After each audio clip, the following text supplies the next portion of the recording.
My name is Mike Nelson. Although I spend the majority of my time on dry land, I make most of my living anywhere from 10 to, 200 feet underwater. Alardi alardi is a little fish of the Triacanthidae family. It's only about, 5.5 inches long, but, well, it's important enough for marine land to send me halfway around the world in search of some living specimens. Alardia lives in the deep waters of the West Indies, and from 1861 to 1925, there was only one in captivity. And it was my job to secure a new supply. It was time for a break, so I stood for the surface to replenish my air supply. At that same moment, more than 1,000 miles away, a test missile was heading for the ionosphere at about 18,000 miles an hour. There seems little connection between an ICBM streaking through the sky and a little fish with a big name on the floor of the Caribbean. But the connection that developed put me in a very tight spot. A very tight spot.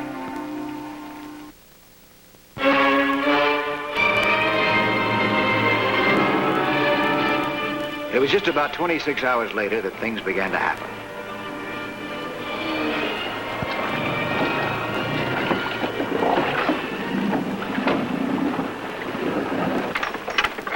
Hi. You Mike Nelson? Yeah, that's right. I'd like to see you for a minute. Okay, come on aboard. Thanks. We know one another? Well, my name's John Sumner. You've worked for my firm before. Oh, yeah. Little project called World War #2. Mike, tell me, what do you know about rockets and missiles? Rockets, missiles. Well, only what I read in the papers, pick up here and there. If I start talking about the nose cone of a rocket, you know what I mean? Oh, it's the business end of the rocket, isn't it? That's right. Well, we fired an experimental missile yesterday to test our progress in the development of a nose cone that will survive the plunge back through the Earth's atmosphere, after the rocket's spent. Well, as you probably know, the friction from such a plunge generates enough heat to disintegrate most objects before they strike the Earth. Like the meteor. Uh-huh. Well, we think we have a metal that will not only survive the heat, but has enough resistance to protect the internal mechanism. Keep it intact and operating. But there's only one problem. What's that? We have to recover the nose cone to find out. And it didn't land where it was supposed to. Do you know where it did fall? According to our tracking device, it landed within a few square miles of where we are right now, at the bottom of the ocean. Oh. Yeah, but a couple of miles, that's a lot of space in the ocean. I know. It's a tough job, but I've heard if anybody can do it, you can. Oh, our Navy, much better equipped for that kind of a job than I am. Well, territorial waters could be involved. See, the Navy can't go poking its nose into some other nation's backyard. Yeah, I know. Isn't it possible that somebody around here saw it fall? There's a possibility. And that possibility puts even more pressure on us. That nose cone mustn't fall into the wrong hands. Well, how about it, Mike? We in business? Well, I need help. Somebody that I can trust. And, I need more equipment. Well, we've anticipated all the problems. You'll be on the pier tomorrow morning at 8 o'clock. Someone will contact you. Okay? Okay.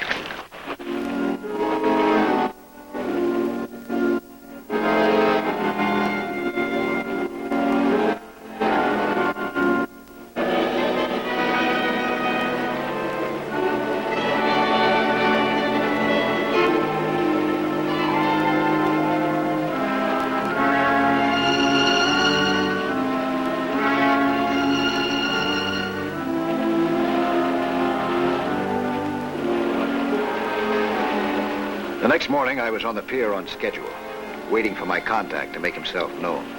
Who would it be? It could be any of these people. I felt that it would be a surprise. It was.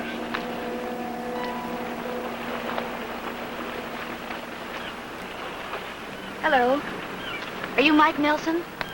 Yeah? You're a hard man to find. I've been looking all over for you this morning. I'm Kathy Morton. How do you do, Miss Norton? I've been studying photography, and I want to do some underwater pictures. I'll need some expert advice and assistance. Well, I'm sorry, Miss Norton. I'd really love to help you, but I'm working on an assignment for marine land of the Pacific, and it's a full-time job. But my work's really quite good, Mr. Nelson. As a matter of fact, I have a little picture here I'm rather proud of. Took it about 2 years ago. Yeah, it's a nice shot, Miss Norton. Shows good technique. I was hoping you'd feel that way. But you know, you could have all kinds of possibilities as a photographer and still not be able to shoot good pictures underwater. It calls for a special kind of experience. Underwater. I think I've had enough experience to get by. How about equipment? What would I need? There's certain items. Listen, why don't we get on my boat, huh? I'll see what I have in hand. Fine.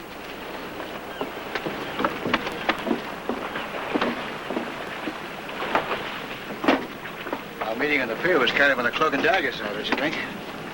Well, it'll tell a lot of people that I've hired you to teach me to take underwater pictures. Yeah, sure. You even have an underwater camera to prove it, huh?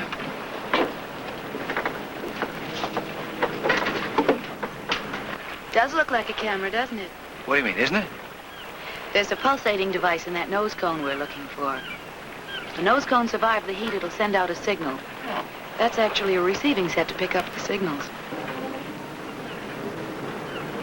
Oh, what do you know? Hey, those signals from the nose cone. How far do they carry underwater? Oh, anywhere from a few hundred yards to a quarter of a mile. Depending on the conditions, huh? Mm-hmm. When we get within range, it'll tick like a Geiger counter. The closer we get to the nose cone, the louder that ticking. You sure threw me a curve, you know that? Oh?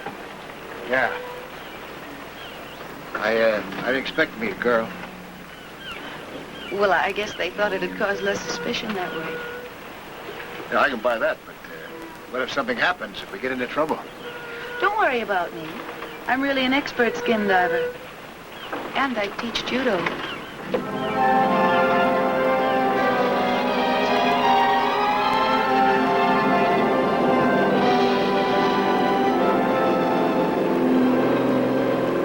A few hours later, we were on our way to cover what Sumner described as a few square miles of ocean floor. A handy job in anybody's language. 5 minutes later, the search was on. The ocean floor is an erratic place. Sometimes flat, sometimes almost mountainous.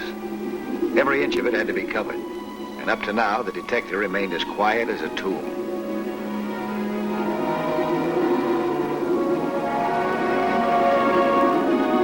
In the excitement, we didn't notice an outboard motorboat riding the waves about a mile from us.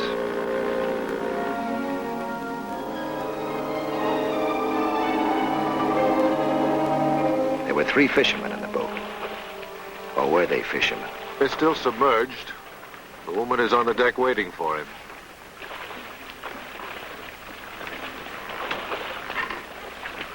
Wait a moment. Ah, yes. The man is starting to surface now.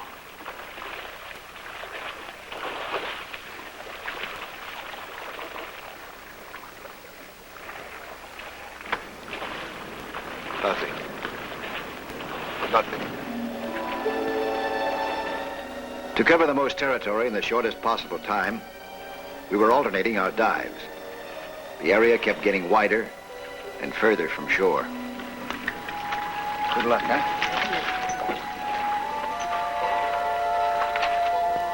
In the meantime, I discovered that Kathy was no novice at skin diving.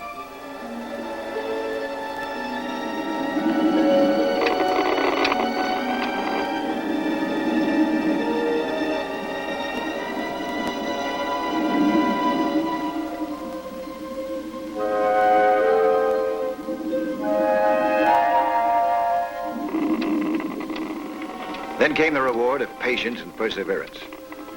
The detective picked up a faint ticking noise, which answered a lot of questions.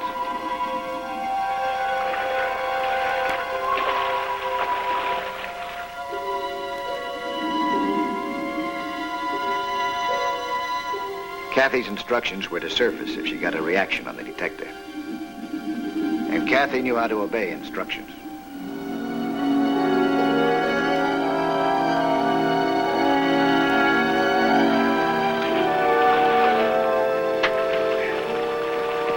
It's signal about 50 yards east of here. Good, good. I'll get out and find it and tie on a marker buoy. Yeah. Now you watch for the buoy and bring the boat over to me, huh? All right. The man is apparently getting ready to make another dive in the same spot. This could be what we're waiting for.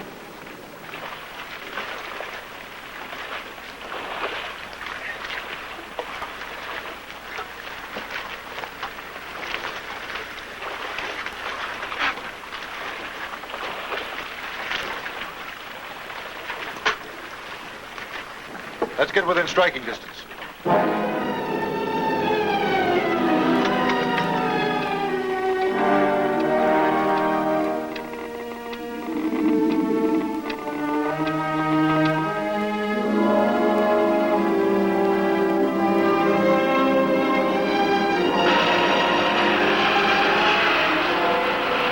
The detector turned out to be a honey.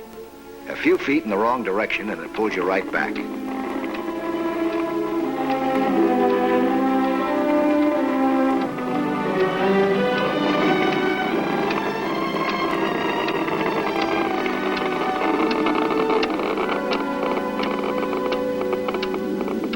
Finally, it led me right to the nose cone of the missile, straight as a homing pigeon.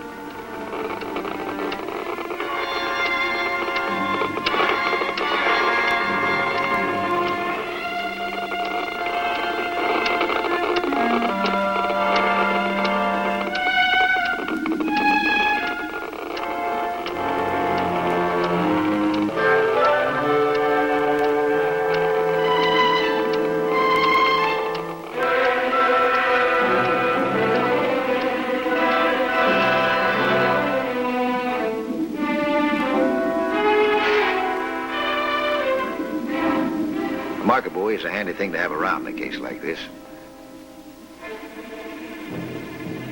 Just tie it to some object and release it. It'll surface and permanently identify your location.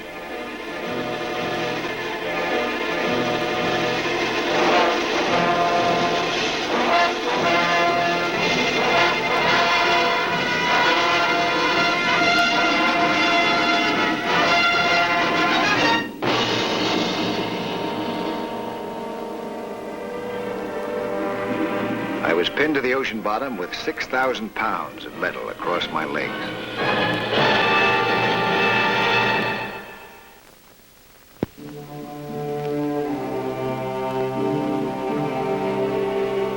But Kathy had no way of knowing that I was pinned solidly to the ocean floor.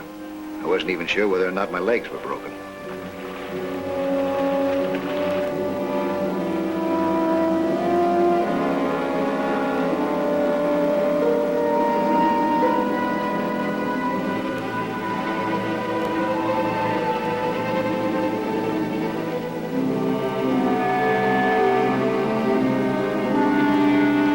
Kathy spotted the marker buoy and brought the lock over to it. But she had no way of knowing that I was solidly pinned to the floor of the ocean with only about 10 minutes of air left in my tanks.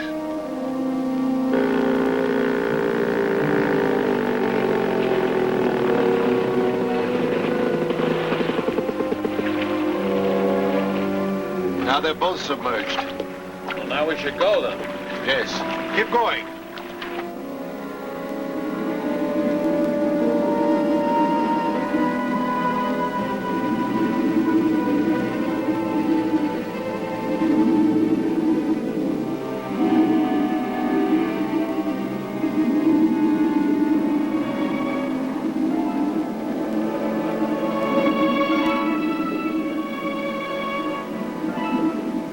I signaled Kathy that I had about 3 minutes of air left in my tank.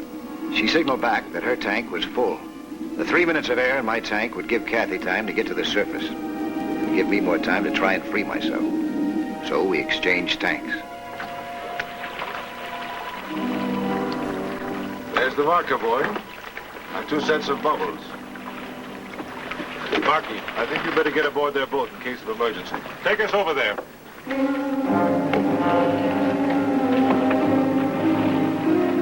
Then I signaled Kathy to surface and bring down a crowbar. It looked like my only chance.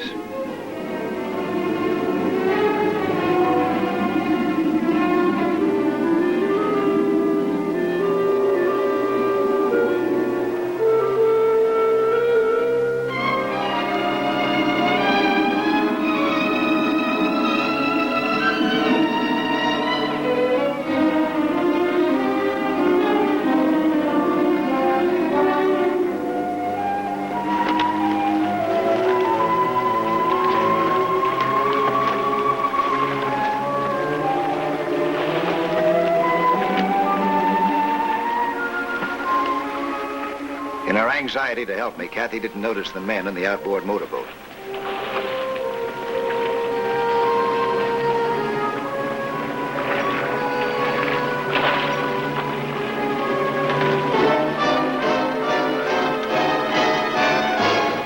No, lady, that's all for you.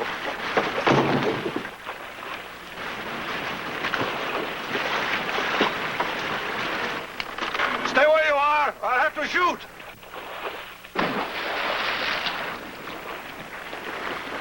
Get her.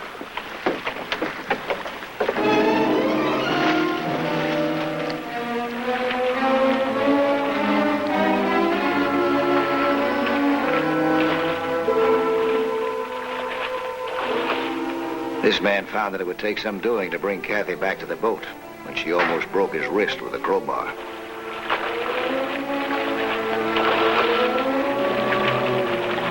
Get that woman.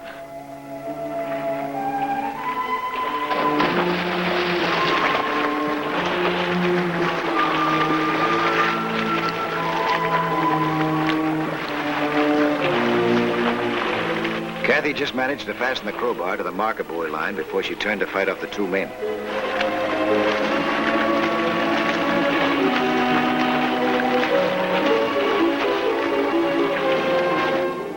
The crowbar slid down the marker buoy line and landed on the ocean floor, but just out of my reach.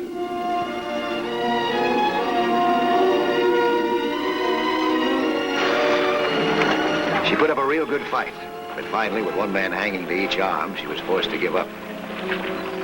Bring her here.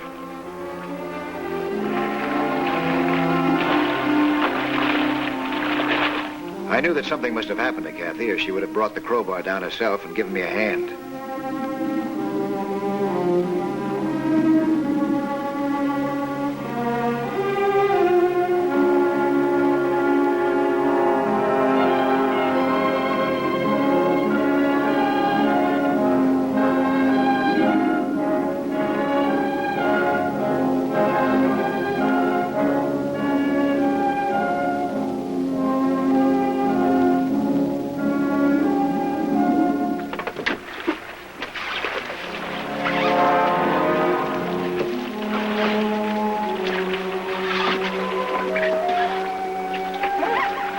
Now, let's not be childish about this. You must understand we have a job to do, and we intend to do it. You have located the nose cone, have you not? The main question seems to be, what right do these men have to drag me aboard your boat? Mr. Nelson is down there, isn't he? Down where? Down there. Obviously somebody is, or there wouldn't be those bubbles.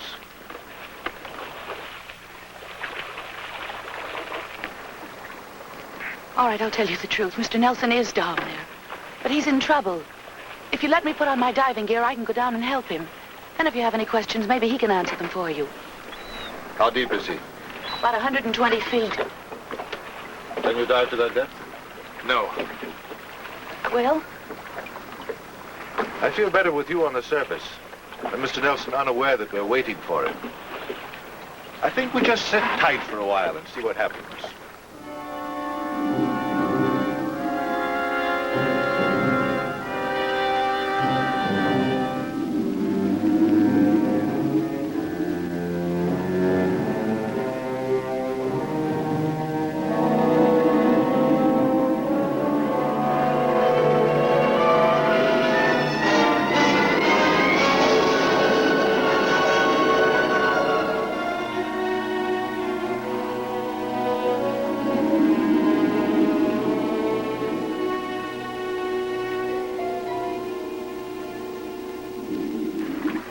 Mr. Nelson can't stay down there indefinitely. What are you going to do about it?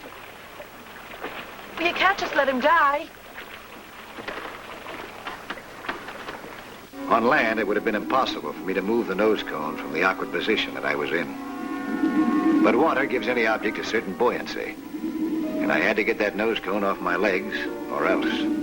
My legs were practically numb, but there were no broken bones.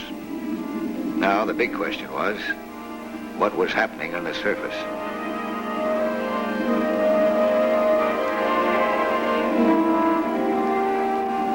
From about 40 feet, I could see the bottom of a small boat riding the surface near the marker buoy. And all of a sudden, Kathy's failure to come down and help me made sense. It was then that I remembered Sumner had said the nose cone must not fall into the wrong hands.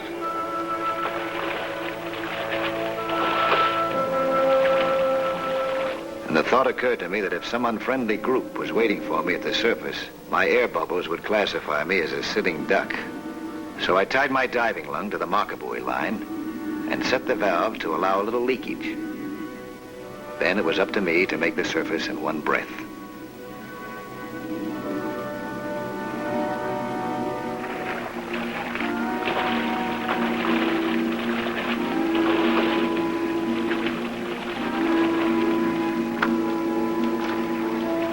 The men were so busy watching the bubble that they didn't notice me climbing aboard my boat.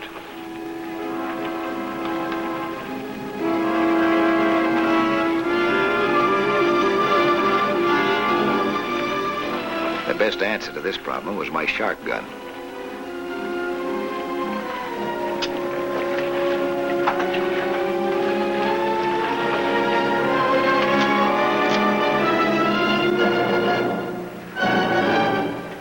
You guys, put your hands up.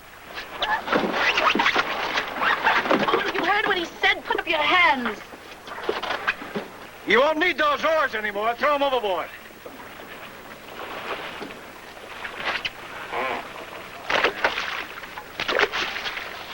Kathy, how much gasoline they got?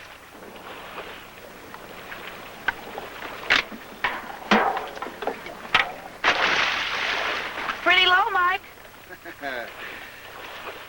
Come on aboard, Kathy.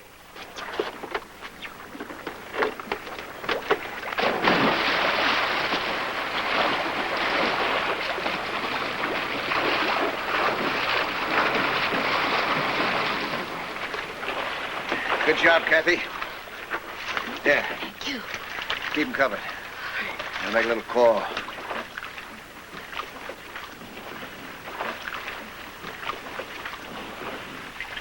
X-223, the happy friend. X-223, the happy friend.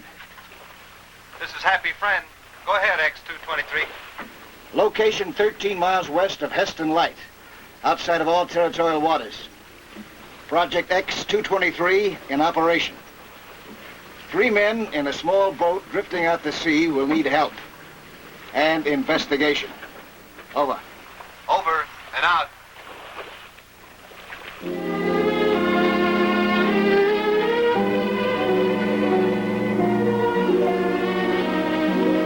While the outboard motorboat was slowly drifting towards the setting sun, we set out to complete our job.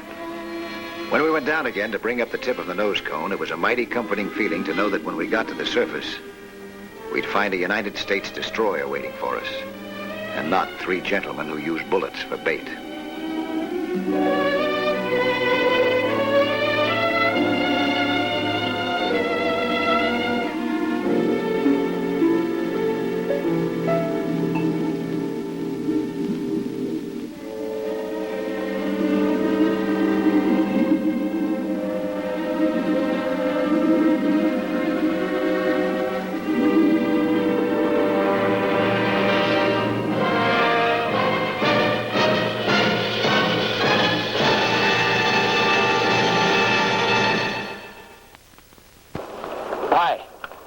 I'm Lloyd Bridges, inviting you to join us for another act story of underwater adventure 1 week from today.